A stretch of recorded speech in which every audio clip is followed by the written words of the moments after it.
যাচ্ছো? আমাকে বিয়ে করবে?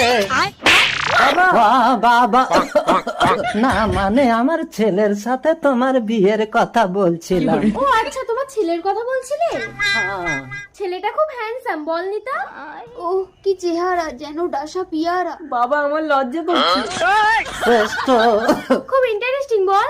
দাদু, তুমি আমাদের বাড়িতে এসে আমার বাবা মায়ের সাথে কথা বলো। ছেলেকে দেখিয়ে বিয়ে পাকা করে বিয়ের দিন ছেলেকে মেরে হসপিটালে ভর্তি করে বলবো মেয়ে লগ্ন ভ্রষ্ট হবে, আমাকে বিয়ে দিয়ে দাও। দুটোই তো সুন্দর মেয়ে বাবা। শ্রেষ্ঠ, তুই ওটাকে বিয়ে করবি, আমি এটাকে বিয়ে করব। আরে ওটা আমার স্ত্রী। আপনার স্ত্রী মানে মেয়ের মা, ঠিকই তো আছে, আমিও তো ছেলের বাবা। আপনারা বাপ ছেলে মিলে আমার মেয়ে বউকে নিয়ে চলে গেলে আমি কি আঁটি চুষবো নাকি? ঠিক আছে, আমার ছেলেকে পছন্দ